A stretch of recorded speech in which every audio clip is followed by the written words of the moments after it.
An EMG and an ESP sounds consistent. No matter where you are, whatever frequencies are going on, whatever the club, whatever crappy amp you get in some rental in Asia somewhere, you know, you have a certain amount of consistency there. And for us, we have a lot of unpredictabilities, and they're welcomed often, but there's certain things we want to have solid and stable so that we can have the ultimate free expression of just letting go and not worrying about all these semantics, you know. Well, I think for us, guitar tone needs to be aggressive and in your face, but maybe use a little less gain than some bands, because so much of our music is percussive. So I think of guitar often like rhythmically. So I think of kick and snare, like the low E is like your kick and the high strings are your snare.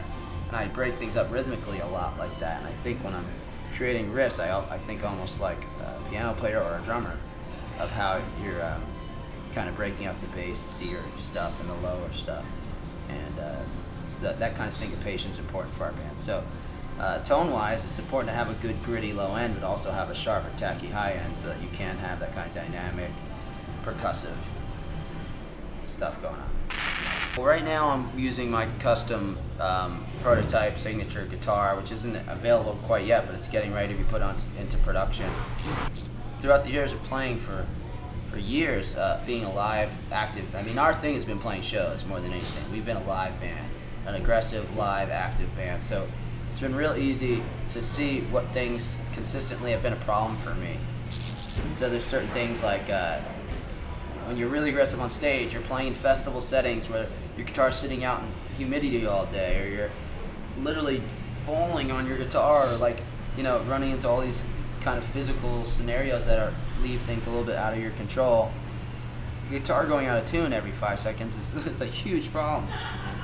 Whereas because you literally turn the tuning pegs by running into someone or falling on it, or like I said, the guitar's just been through so much hell that it's not really, the tension just isn't staying consistent. So one of the things on my guitar, I think it's the first signature and guitar made available with this technology, it's called the EverTune, which is actually a tension-based bridge where every single string tension is set, so that once you set the tension for that string in the right tuning, it adjusts for that tension no matter what happens to the guitar. So you literally can tune the tuning pegs, you can bend the guitar and it'll adjust for that tension and stay in tune.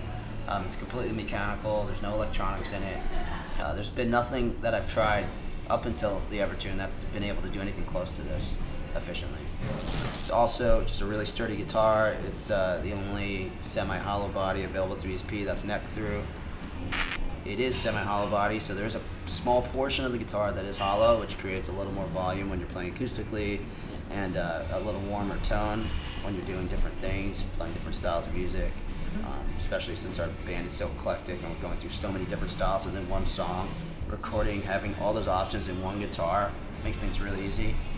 I also have in my guitars a cavity in the back with an additional input jack, so that you can actually plug your wireless just right into the guitar itself without having any wires or any units outside of the guitar susceptible to condensation or any physical abuse that could happen if you're an active guitar player.